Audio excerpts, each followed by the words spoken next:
திருச்செந்தூர் ஆலயம் உருவானது எப்படி? திருச்செந்தூருக்கு முருகப்பெருமான் எதற்காக வந்தார்? சூரபத்மனை அழிப்பதற்கு. அதுதானே அவரது அவதார நோக்கம். சிவபெருமான் தனது நெற்றிக்கண்ணிலிருந்து 6 தீப்பொறிகளை உருவாக்கி அதை சரவண பொய்கையில் மிதக்க செய்தார். அந்த 6 தீப்பொறிகளும் 6 குழந்தைகளாக மாறின. பார்வதி தேவி அந்த 6 குழந்தைகளையும் ஒன்றாக சேர்த்து அணைத்தாள். இதன் மூலம் 6 குழந்தைகளும் ஒன்றாகி முருகப்பெருமான் அவதரித்தார். வளர்ந்து உரிய பருவம் வந்ததும் முருகன் கையில் ஆயுதங்களை கொடுத்து சிவபெருமானும் பார்வதி தேவியும் திருச்செந்தூருக்கு அனுப்பி வைத்தனர். முருகனும் தனது படை வீரர்களுடன் திருச்செந்தூருக்கு வந்து படை வீடு அமைத்து தங்கினார். சூரபத்மனை அழிப்பது அவரது விருப்பம் அல்ல. சம்ஹாரம் செய்து சூரனை ஆட்கொள்ள வேண்டும் என்பதே முருகப்பெருமானின் விருப்பமாகும். இதற்கு என்ன செய்வது என்று குரு பகவானிடம் முருகர் யோசனை கேட்டார். சூரபத்மன் பற்றிய பல்வேறு தகவல்களை முருகப்பெருமானுக்கு குரு பகவான் தெரிவித்தார். அதன் அடிப்படையில் தான் சூரபத்மனை திருச்செந்தூரில் முருகப்பெருமான் சம்ஹாரம் செய்து ஆட்கொண்டார் என்பது புராண வரலாறு. அதன் பிறகு முருகப்பெருமான் திருச்செந்தூர் கடற்கரையில் லிங்க பிரதிஷ்டை செய்து சிவபெருமானை வழிபட்டார். அப்போது அவரிடம் குரு பகவான் ஒரு வேண்டுகோளை வைத்தார். சூரன் மீது அருள் காட்டி அவனை ஆட்கொண்ட நீங்கள் இந்த தலத்திலேயே அமர்ந்து பக்தர்களுக்கு வழிகாட்ட வேண்டும், உங்களை தேடி வரும் மக்களுக்கு அருள் புரிய வேண்டும் என்று கேட்டுக்கொண்டார். அதை முருகப்பெருமான் ஏற்று திருச்செந்தூரிலேயே தங்கினார். இதையடுத்து குரு பகவான் விஸ்வகர்மாவை அழைத்து திருச்செந்தூர் கடலோரத்தில் முருகப்பெருமானுக்கு ஆலயம் எழுப்பினார் என்பது புராண வரலாறு. தேவ தச்சர்களால் உருவாக்கப்பட்டதால் சங்க காலத்தில் திருச்செந்தூர் தலத்தை சந்தன சைலம் என்றே குறிப்பிட்டனர். இந்த ஆலயம் உருவான போது திருச்செந்தூரில் முருகப்பெருமான் தனது அவதாரத்தை பூர்த்தி செய்துவிட்டு இருந்த கோலத்திலேயே மூலவ சிலையையும் உருவாக்கியதாக சொல்கிறார்கள். அதாவது முருகப்பெருமான் சூரனை ஆட்கொண்ட பிறகு தனது வெற்றிக்கு நன்றி தெரிவிக்கும் வகையில் சிவபூஜை செய்தார். அந்த கோலத்திலேயே முருகப்பெருமான் வலது கையில் தாமரை மலருடன் காட்சியளிக்கிறார். அவரை சுற்றிலும் மண்டபங்கள் உருவாக்கி பிரம்மாண்டமான கோவில் கட்டப்பட்டது. ஆனால் திருச்செந்தூர் கோவில் ஒரே சமயத்தில் ஒரு நபரால் கட்டப்பட்டது அல்ல. சங்க காலத்தில் தொடங்கி இன்று வரை திருச்செந்தூர் ஆலயம் கட்டப்பட்டு கொண்டுதான் இருக்கிறது. திருச்செந்தூர் முருகனை சங்க காலத்தில் எத்தனையோ புலவர்கள் பாடி புகழ்ந்துள்ளனர். முருகப்பெருமானின் அழகை பல புலவர்கள் வர்ணித்து இருக்கிறார்கள். முருகப்பெருமானின் அருளையும் ஆற்றலையும் சங்க காலத்துக்கு முன்பும் சங்க காலத்துக்கு பின்பும் புகழ்ந்து பாடிய புலவர்கள் ஏராளம் ஏராளம். ஆனால் எந்த ஒரு புலவரும் திருச்செந்தூர் முருகன் ஆலய அமைப்பு பற்றி விரிவாக பாடி வைக்கவில்லை. இதன் காரணமாக திருச்செந்தூர் முருகன் ஆலயம் எந்த காலகட்டத்தில் எப்படி உருவானது என்பதை துல்லியமாக கணித்து சொல்ல முடியாத நிலைதான் உள்ளது. சங்க கால நூல்கள் மற்றும் அகழ்வாராய்ச்சிகள் மூலம் திருச்செந்தூர் ஆலயம் எப்படி எந்த காலத்தில் உருவாகி இருக்கலாம் என்பதை சில அறிஞர்கள் தெளிவுபடுத்தி இருக்கிறார்கள். அதன்படி திருச்செந்தூரில் முருகப்பெருமான் ஆலயம் மலை மீது அமைக்கப்பட்டு இருக்கலாம் என்பது ஒரு சாரர் கருத்து. மலையின் சரிவான பகுதியில் ஆலயம் கட்டப்பட்டு இருக்கலாம் என்பது மற்றொரு சாரர் கருத்து. திருச்செந்தூர் கடற்கரையில் இருந்த சிறிய சந்தன மலையை குடைந்து குகை கோவிலாக முருகப்பெருமான் ஆலயம் உருவாக்கப்பட்டு இருக்கலாம் என்பது பலரது கருத்து. இந்த 3 விதமான கருத்துக்களுக்கும் ஒருமித்த அளவில் ஏற்றுக்கொள்ளப்படுகிறது.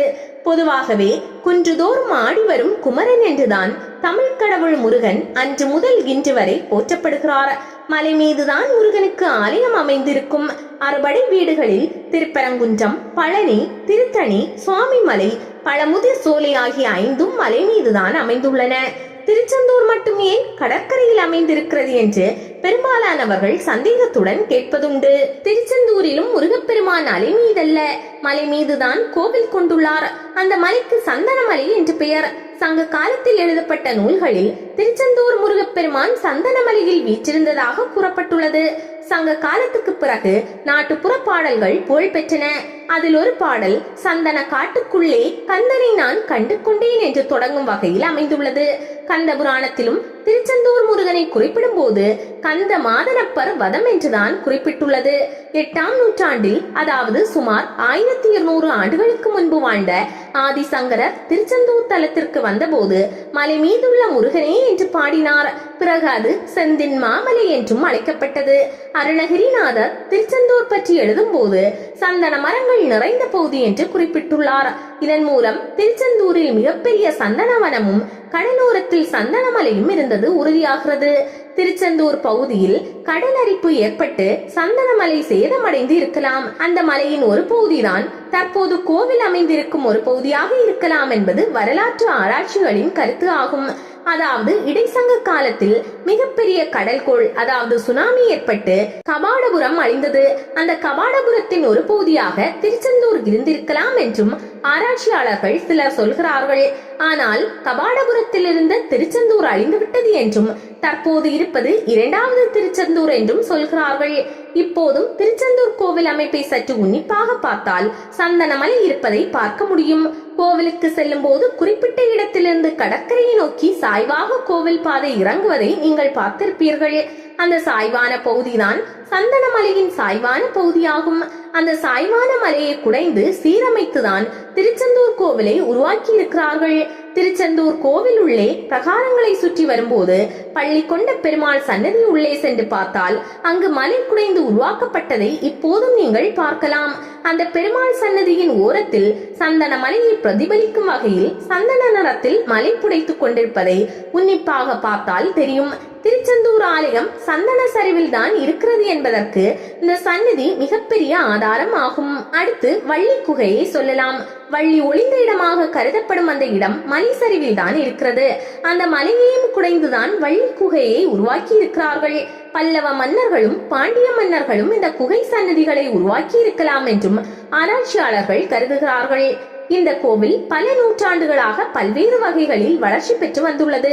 சங்க காலத்தில் திருச்செந்தூர் கடலோரத்தில் சந்தன மலை இருந்தது உறுதிப்படுத்தப்பட்ட நிலையில் கோவில் மலை மீது உச்சியில் இருந்ததா அல்லது மலை சரிவில் இருந்ததா என்பதற்கு இதுவரை யாராலும் விடை காண இயலவில்லை.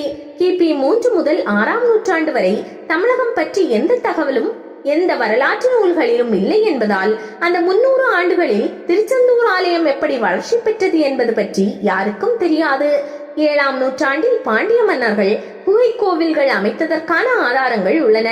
திருநாவுக்கரசர் உட்பட 4 பெருமக்களும் இதை கோடிட்டு காட்டி இருக்கிறார்கள்.